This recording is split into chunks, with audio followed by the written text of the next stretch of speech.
Shalom, salam sejahtera bagi kita semuanya. Yang saya hormati Ibu dosen Suster Yanti. Di sini saya akan memperkenalkan diri. Nama saya Restinawati Citumorang dengan NPM 332 dari Fakultas FK Prodi PGST Stambul 23 Universitas Katolik Santo Thomas Medan. Nah, dalam video ini saya akan memaparkan materi tentang Bunda Maria dan peranaannya. Sebelum kita lanjut ke dalam materi, saya akan menjelaskan apa itu pengertian dari Maria bagi umat Kristen. Pengertian Maria bagi umat Kristen adalah Maria adalah orang yang sederhana, seorang gadis desa dari Nazaret. Ia seorang yang bersahaja sebagaimana gadis Nazaret pada umumnya. Orang tidak pernah mengetahui bahwa ia dipilih Allah untuk mengandung dan melahirkan putra Allah. Orang hanya mengetahui bahwa ia adalah seorang yang saleh. Hidupnya sangat tersembunyi, namun dalam kesederhanaannya ia hidup tanpa noda dan dosa. Sejak dari dalam kandungan ibunya, ia sanggup hidup sempurna karena Allah sendiri yang menjaganya. Kesempurnaan Maria juga terletak dalam penyerahannya yang total terhadap kehendak Allah. Nah, di dalam materi ini dijelaskan bahwa Maria adalah seorang gadis dari Nazaret yang merupakan gadis yang saleh, yang orang-orang tidak tahu bahwa dia adalah gadis pilihan untuk mengandung putra Allah. Nah, kita lanjut ke materi. Ketaatan Maria dalam iman membuat ia sempurna dalam menanggapi panggilannya sebagai ibu Tuhan. Maria senantiasa menjawab ya terhadap kehendak Allah dan berani mengambil risiko, walaupun ia sendiri tidak mengerti apa yang dikehendaki oleh Allah. Disinilah keagungan kesempurnaan Maria, yaitu mengutamakan kehendak Allah walaupun harus menempuh jalan penderitaan. Nah, di dalam dia sepanjang mengandung putra Allah, banyak caci maki yang dia dapat dari warga-warga Nazaret, yang dimana dia adalah seorang gadis yang saleh, dan tiba-tiba dia dapat mengandung putra Allah yang orang-orang tidak tahu bahwa itu adalah titipan dari Allah. Namun dalam keadaan itu dia tetap mengutamakan kehendak Allah. Dia tetap merawat dan mengandung Yesus selama 9 bulan. Itu merupakan bentuk Maria sebagai ibu Yesus yang mengutamakan kehendak Allah. Dia tahu bahwa kehendak Allah itu baik bagi kehidupannya. Kita lanjut, peranan Bunda Maria dalam kehidupan kita yaitu Bunda Maria mempunyai peranan begitu besar dalam sejarah keselamatan. Maka ia juga menjadi bunda pengantara kita. Melalui dan dalam Maria kita memperoleh keselamatan dari Allah dalam diri Yesus Kristus Putra Allah yang menjadi manusia dan dilahirkan dari perawan Maria atau penebus. Ia dirahmati secara khusus oleh Allah di dalam panggilannya menjadi bunda Allah.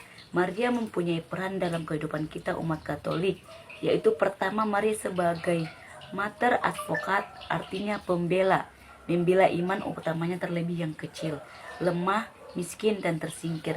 Yang kedua, Maria punya fungsi sebagai materi mediat, artinya sebagai perantara doa-doa kita kepada Allah.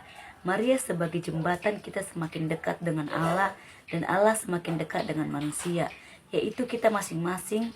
Dan yang ketiga, Maria sebagai mater orate, artinya Maria sebagai bunda pendoa yang setia bagi hidup umatnya dan anak-anaknya. Nah, di sini Maria berperan penting dalam kehidupan umat yang beragama Kristen Katolik. Dia memiliki peranan yang penting dalam kehidupan kita dalam agama Katolik. Oke, kita lanjut. Peranan Bunda Maria bagi gereja. Ia bersatu dengan Kristus sekaligus bersatu dengan gereja. Karena kedekatannya dengan Kristus dan gereja, maka banyak devosi dan doa yang dipanjatkan kepada Allah melalui Bunda Maria terkabul, karena ia sangat berkenan di hadapan Allah. Maria sering dijadikan Allah sebagai juru bicaranya untuk tugas-tugas tertentu dalam gereja melalui penampakannya kepada gereja. Kalau Bunda Maria menampakkan diri, berarti Allah sendiri yang berbicara kepada manusia melalui Bunda Maria karena ia begitu dekat dengan gereja. Yang kita lanjut keempat, devosi Bunda Maria dan manfaatnya. Istilah devosi berarti suatu sikap hati yang mengarahkan orang untuk mencintai, menghargai, menghormati, dan menjunjung tinggi seseorang atau suatu benda yang menjadi objek sembahan. Misalnya, sasaran devosi itu adalah Allah atau sesuatu yang menyangkut relasi dengan Allah. Maka devosi itu menjadi devosi religius. Devosi terhadap Bunda Maria dapat berupa beragam cara seperti melalui doa rosario, doa novena, 3 salam Maria, dan kidung pujian Maria. Inti devosi Bunda Maria. 3 elemen yang membentuk kesatuan inti devosi kepada Maria yaitu 1. Memuji Maria. Puja-puji merupakan salah satu elemen inti devosi kepada Maria. Yang kedua, mencontoh Maria. Dalam devosi Maria, kita tidak hanya cukup sampai pada sikap heran, kagum, dan puji Maria karena karya agung Allah dalam dirinya, tapi kita umat beriman juga harus mencontohi Maria sebagaimana citra dalam hal iman, cinta kasih, persatuan yang sempurna dengan Kristus. Yang ketiga, memohon pengantaraan doa Maria. Di samping memuji dan mencontoh berbagai keutamaan Maria, umat beriman dapat berdoa kepada Maria, akan tetapi diusahakan sekian sehingga doa-doa itu tidak bercorak seakan-akan Maria dapat menganugerahi sesuatu tanpa diketahui Allah sendiri. Nah, dalam materi ini saya sudah menjelaskan itu apa itu pengertian dari Bunda Maria, siapa itu Bunda Maria, dan apa hal yang penting dalam kehidupan beragama Katolik dalam mengikut Bunda Maria. Di akhir video ini saya akan membacakan kesimpulan dari materi saya ini, yaitu Maria adalah Bunda Yesus, Bunda Gereja, dan Bunda bagi kita umat Katolik. Hal ini bermula dari wafatnya Juru Selamat kita Yesus Kristus. Bunda Maria ditunjukkan oleh Yesus untuk menjadikan ibu bagi Yohanes, salah satu dari ke-12 muridnya. Maka sejak saat itulah Maria menjadi milik gereja sebagai ibu, dan Kristus mempercayakan umatnya ke dalam tangan bundanya, sehingga gereja Katolik membuat doa-doa, pujian-pujian, dan lain-lain khususnya untuk menghormati Maria. Bunda Maria dipilih dan dirahmati secara khusus oleh Allah untuk melahirkan putranya yang rahmat yang diperoleh Maria semata-mata karena jasa Yesus Kristus. Maria mengambil bagian secara penuh dalam karya keselamatan Allah bagi manusia karena melalui dialah Juru Selamat dilahirkan. Karenanya ia menjadi Bunda Allah sekaligus sebagai Bunda Gereja, sebagai ibu yang mempunyai rasa cinta yang besar terhadap gereja. Kelembutan hati dan kedekatan kepada Allah membuat dia menjadi tempat bagi kita anak-anaknya untuk datang memohon bantuan melalui doa-doanya.